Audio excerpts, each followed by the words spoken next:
Hello everybody and welcome back. My name is Julia. I'm gardening here in Zone 7A, Utah.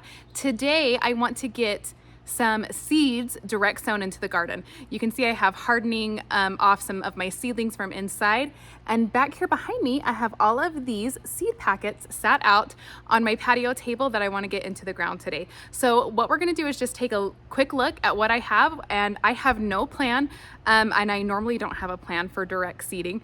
I just kind of look at what it says and then we'll pop them somewhere around in the garden. Some of them are going to be going into the cut flower garden right here behind me. Some are going to be going up into the vegetable beds. Here is our lineup for the day. I have some lettuce here. This is called the bronze mignonette. Then I have some Detroit dark red beet seeds as well as some golden beets.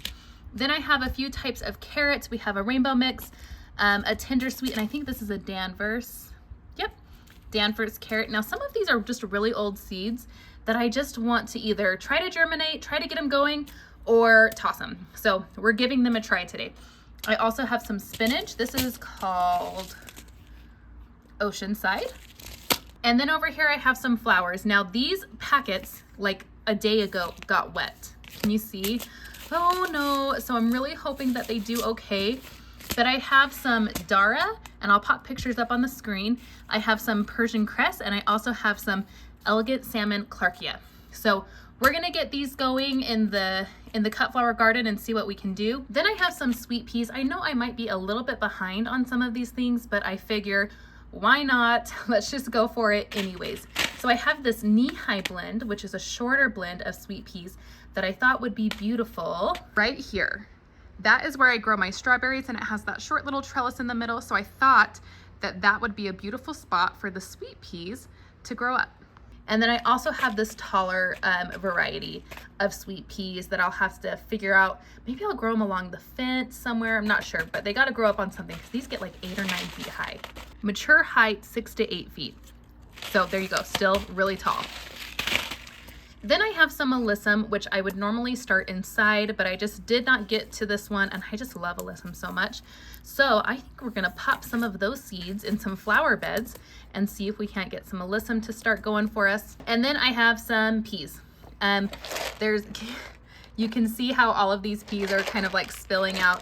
Again, this is old seed, and we are a little bit later than I normally would like to be, but we're gonna see if we can't get some peas going. So I think we are going to start up in the vegetable raised bed garden, and I'm going to bring my peas. I'm going to bring these short sweet peas. I'm going to bring these vegetables. Oops. Oh, and I need to go get a marker and some tags. Okay, I got my marker and tags and my seeds and some starter fertilizer. So we should be good to go ahead and get these seeds in the ground. And I think while we're already up here putting the sweet peas in, we're gonna get the strawberries and we're gonna get those put in the ground as well. Okay, this is not the most beautiful or professional situation that we have going on right now, but it is the best that I could find. I don't have any big tall trellises. I really got to get my hands on some, especially for this specific spot, because right over is our neighbor's property, and I really want some sort of barrier between the two properties, but I had these on hand. They will work for now. So I'm thinking I'm gonna put my tall sweet peas that get 8 feet, 6 to 8 feet, just along this chain link. I think that would be pretty. And then we can put the sugar snap peas kind of on this. Now I know that they will get taller than these trellises right here, but you know, you just kind of work with what you got. First, I'm just going to put some Biotone starter fertilizer in here. Anytime I start a new crop, this stuff goes in. Smells so good too. And I have already topped off these beds with new raised bed mix about a month ago. So they are ready to go with some new soil and some starter fertilizer. And then I just always follow the directions on the back of the seed packet. So these want to be 3/4 inch to 1 inch deep and about 1 1/2 inch spacing. But I think we might plant these a little bit thicker, especially because this is older seed.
All right, we got everything planted up here in the raised bed vegetable garden. Let me turn the camera around and show you how things turned out. There's not gonna be a ton to see since they're seeds, but especially the strawberry pot, it's looking really sweet.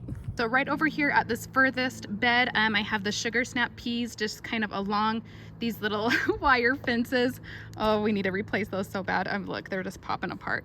That's okay. And then on this side of the bed, I did plant sweet peas that I'm really hoping will just grow up this chain link fence.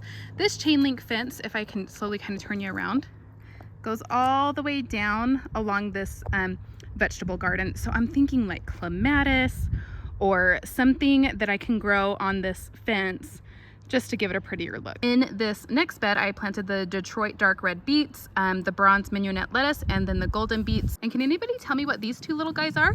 They look like pumpkin seeds almost to me. And I can't remember what I planted in here prior years. Maybe I could go back and look, but ooh, I'm like, they just started coming. I just noticed them today. So I'm gonna let them go and see what they turn into. And in this next bed, I have the carrots and I also have the spinach. And then I had just like a little space here, like half the bed length, just that right there. So I went and got some radishes. So we'll see if they form up quick. And then this is our strawberry pot. It is so sweet and cute. Oh, I love it so much. I have had strawberries here before, but I switched them out for the Seascape strawberries, and I have 5 of them planted here. And then I ringed around the sweet peas. They're the knee-height sweet peas, so I think this height of trellis should be just about perfect. Then coming down the steps, I am in love. I have the same Veronica on my other steps leading up to this little terraced garden, but this is the Veronica Water Perry Blue. I feel like I talk about it almost in every video, but it's just in full beautiful bloom. I mean, just full beautiful bloom. I love it so much, and it's really doing what I wanted it to do, which is soften these stairs. So once I get, you know, that one over there growing and the one in the middle growing, it'll really fill in and look beautiful. And these last few beds, I just have some anemone growing right there, sweet little anemone that'll probably pop out into flower beds once they're done.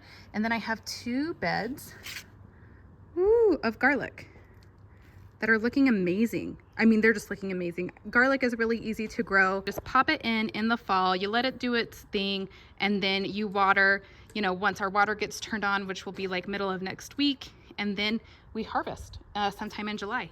So, I mean, these are just beautiful though. Just absolutely beautiful. Okay, that is it for the vegetable garden. Now we're gonna just pop down into the cut flower garden, get, I think I have 2 or 3 flower seeds that I wanna get in, and then we will wrap things up. More of that Veronica coming down these steps. So beautiful. Okay, so we're going to do the cress, the Clarkia, and the Dara. All of them are beautiful. Like I said earlier, I think I popped pictures of these up on the screen, but it's just kind of the same process. We're gonna put them here in the cut flower garden.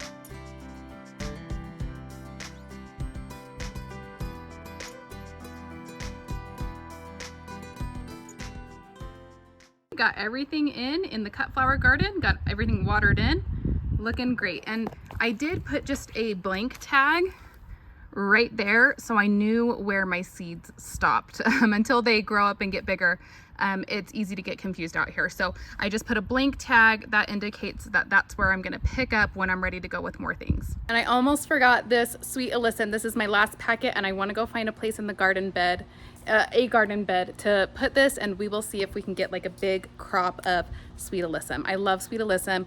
I usually buy it every single year, and I had every intention to start these indoors, and I just did not get to this one. So let's go see if we can direct sow them. Now it does say on the packet that you can direct sow, and you want to sow them outside 1 to 2 weeks before your average last frost, and that is exactly where we are. So these should do just fine. I'm thinking just right here on top of my rock wall would look beautiful.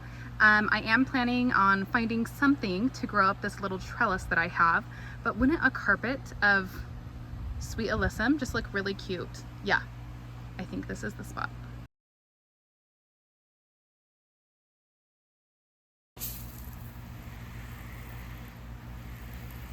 Okay, and now we got the alyssum all in, watered in. I'm really excited about these things, and I just have to pan over here to the right really quick. The iris is looking pretty, but look at this phlox in bloom. Oh my goodness, it's so beautiful. I wish I remembered the variety. I got it a few years ago, and I actually transplanted it last fall, and this is what it's looking like this spring. It's beautiful. Is that not just gorgeous? I love it so much. I need more of this in my garden. And you guys, that's gonna do it for me today. We got all of those seeds in the ground, and I'm very excited about it. Even though we were a tad bit late on some of the things, I think everything will be fine. Now, the most important thing that you want to remember is to keep them well watered. Do not let them dry out. These are little baby seeds, and they are just getting going. So if they dry out, they will not take. So I will be back out here first thing in the morning, and then probably later in the evening as well. I'll be checking on these twice a day, making sure they're not drying out, and then we'll be good to go. So anyways, thank you all so much for watching today. I appreciate it so much, and we will see you guys in the next video. Okay, bye.